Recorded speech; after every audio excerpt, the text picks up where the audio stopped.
Hi, this is Tanya, and thanks for watching today and giving my channel and my videos a chance.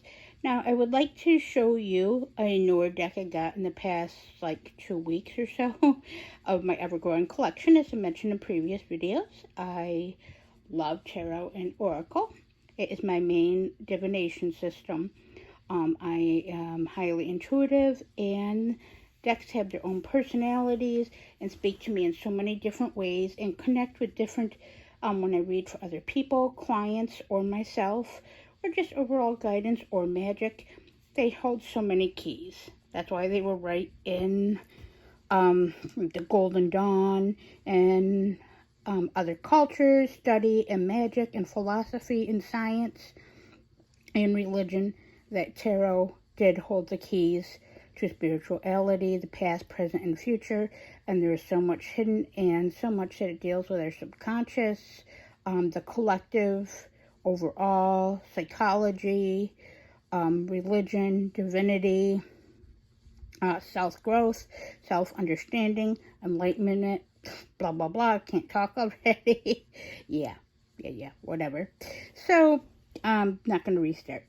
So today I wanted to show you this beautiful, lovely deck that I've gotten. I have been stalking her literally since she came out, or it appeared on my radar a couple years ago, I believe. Now, this is a classic version. The actual version that has been out there has been the one with the gold gilded edges. This one does not have the gold gilded edges, as lovely as they may be. I did not get that because trying to save a little bit of money because of my ever-growing obsession with this. So this not having the gold gilding did not for any way detract from the value of this deck, the beauty, the classicness, the expensiveness, the expensive look and lux of the deck. She is a very luxurious deck, a very breathtaking deck. The black, gold, and white, just for being those three colors, speak volumes already. This again is a first impression, but I've already pulled several cards for myself in daily draws, or even just shuffling around to start building my bond with this deck, since I have so much wanted it. I have even used it to pull and get some communication on some important advisement from Hades. Hades actually seems to like this deck, and at least I believe he'll have a working relationship to communicate through this with me. Also, it's a very underworld deck. It is based on life, death, and the cycles of rebirth and understanding. It's a pip deck, but a very well done one. Marigold Tarot, of course. The Suit of Wands is Marigold. As you will see, I'm going to show some of the cards, of course, as I usually do. Thanks for being patient with me and my ramblings, of course. I have even used this deck for reading for others recently, and has been a very easy read. She's very vocal, very clear and understanding, has a clear and strong voice. And this artist that did this, oh my gosh, really put in so much detail into this. I'm in love with this deck. This is going to be probably a ever learning, growing relationship with. Now, the box is great, as you can see here. It is soft, buttery, and well made. It has the thumb holes on the side. Yeah, let me turn it over. A 78 card tarot deck rooted in life, death, and gold. Illustrated by Amrit Brar. So yes, a great sturdy box. Look at that on the side, the gold skulls and the embossing. Yeah. So this version I only paid $45 for. I believe the other version is $66 to $70. So yeah, saved a few dollars between that and shipping. It is, you can find it on 13th Press site. Along with other things, there is a bigger guidebook that you can buy that explains the deck, the choices, and the symbology. She's a very symbolic deck. I have not bought that because I've had some big investments, decks coming, hence being Terra Volatile soon, hopefully by the end of September, and hopefully by the end of October. the Bohemian Gothic. So 2 big investment decks with 2 guidebooks I bought for each of those decks. But those will have different purposes for me in high spiritual learning, as this was. Now this came with a little black book instead of the white book, same analogy. It feels nice and buttery. And a couple keywords, a couple simple card sayings and symbology. It doesn't go into much detail, but it's still well made. Still gives off a nice little jumping off point. Again, the deck is pretty intuitive, rider-weight system. So without further ado, and getting too rambly in here, again, I'm filming in my living room. I do not want to get bit up by mosquitoes and bugs outside. We're here in August. It's been very, very rainy, humid, and damp. And yeah, no matter what we do, the ever-growing thing is we've been maintaining it, but it's still a problem. So yeah. So I'm going to show some cards. I give this deck out of a 10. I give it, honestly, a 9 to a 9.5. I don't give it a 10 stars. The only reason I don't give it 10 stars is because the guidebook is small that comes with it. I believe even for that it could be a better guidebook or have just a tad bit more in it even for this. But that's about my only complaint. And the fact that it's not really glossy, but it has, and the cardstock is nice. My only complaint why I don't give it a full 10 also is it's too slippery. Meaning when I take it out, it has a tendency to fall or scatter, which is hazardous if you're clumsy like me. Then it's possible to easily to lose or misplace a card. Yeah, I don't want to do that again. That's a whole different scenario. So I don't want to reinvest and rebuy a deck or have to backtrack after having a bond with a deck. So see that lovely marigold on the back of the deck? Look at that black and gold. It is just, this deck looks like it's something born in antiquity. Yeah, my language again. Antiquity. But it is, again, look at those details, very luxe. And the marigold is gorgeous. A gorgeous flower. Again, I'm not great with growing flowers, but my mother grows some beautiful marigolds in her garden, and hence, therefore, I'm gifted some, or blessed with seeing them, and gifted with some of them, and even with some of using the flowers after they pass on. So here is the deck. Going to start showing a few cards. I would recommend this deck. So if you are on the fence about this deck, get off that fucking fence. Yes, I swear.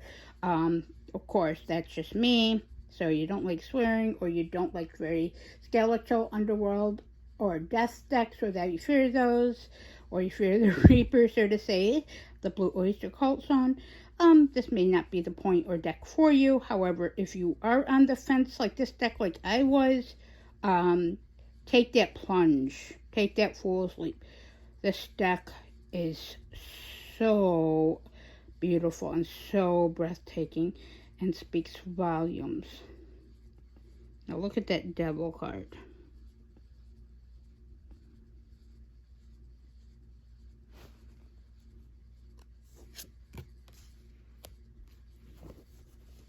See, you can already see them slipping.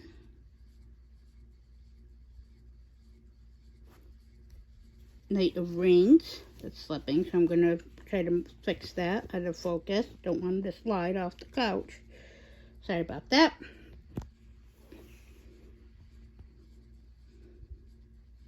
The rings are actually coins or pentacles in this deck. They changed that. Also, that suit. Knight of Wands. Look at that.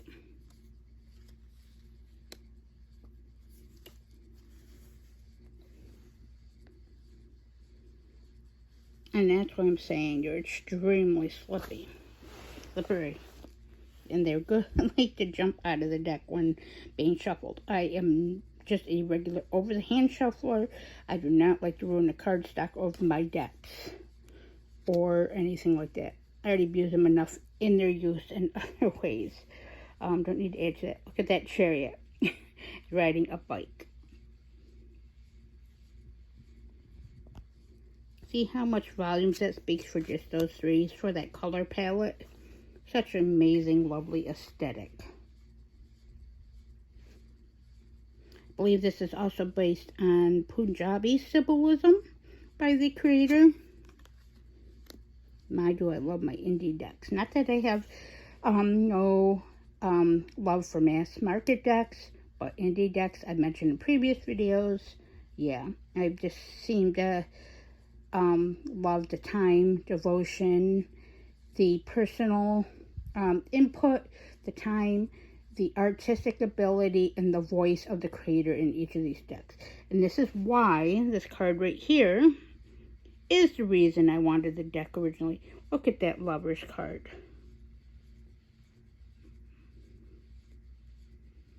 Probably one of my favorite lover cards I have ever seen or encountered, and still conveys the same voice message. So yeah, apologize for my shakiness.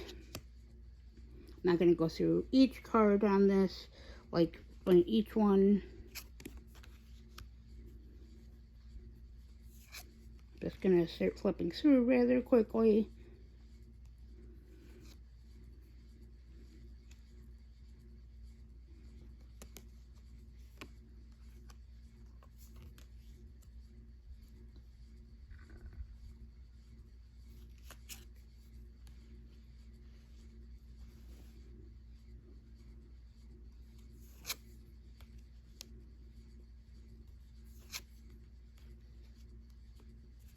Hangman.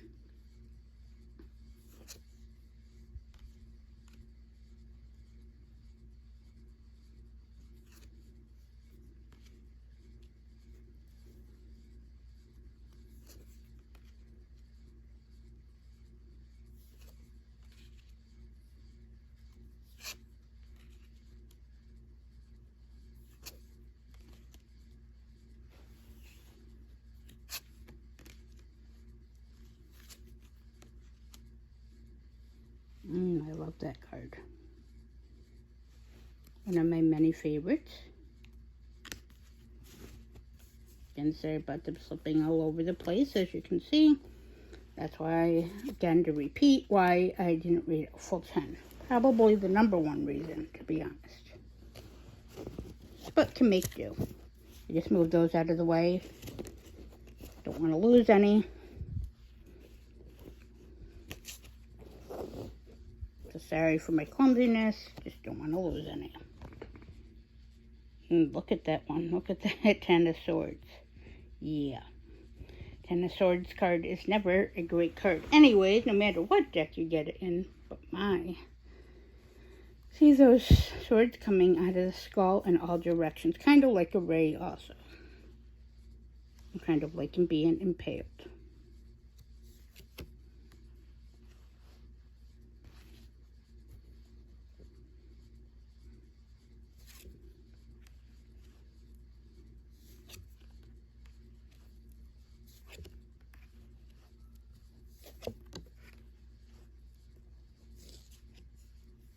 That one's quite lovely. I love the flowers on that. The 8 of Rings or 8 of Coins or Pentacles.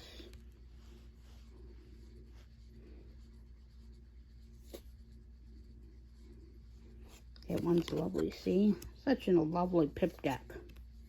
I've never been a big fan of pip decks, but recently, as of recently, I'm finding that I'm actually enjoying them. As I have in the Cherokee deck. Yeah, to make them easy reads. And if the pips are done right, then yes, I don't seem to have a problem. I'm actually coming to appreciate that. Teaching me something new and getting me to like and try new things.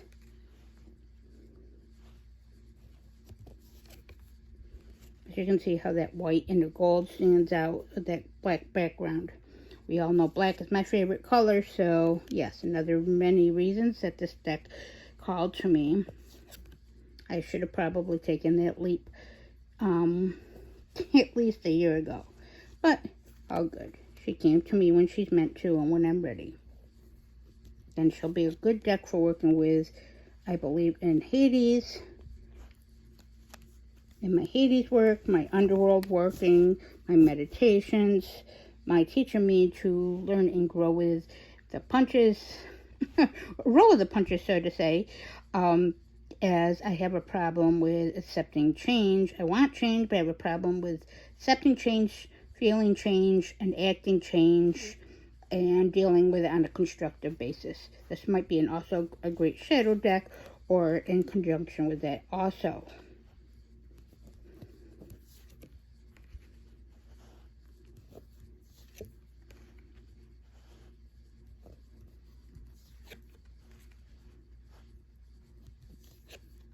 So I can definitely not wait to get to know this deck further. Right now I'm still in my deep dive and learning of the Nameless One Tarot and Oracle deck on a deeper basis, and becoming familiar and starting to work with sigils. But in the future, I will work with this deck in the future if need be. Maybe get the guidebook also, once I'm able to afford it. Got so many things on my list. Yeah. And trying to keep this under 20. Sorry about the card slipping. We already talked about this. Don't need to beat a dead horse.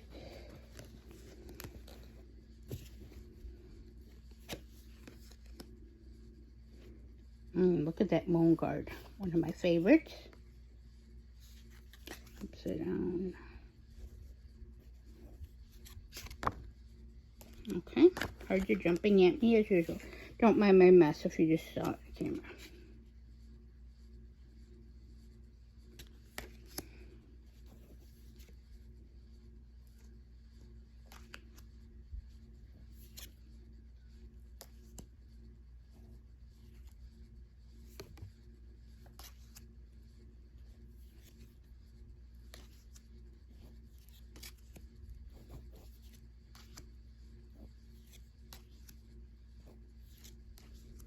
So yes, so if this deck calls to you, or you have any questions on how I've already worked with it, yes, please like and comment.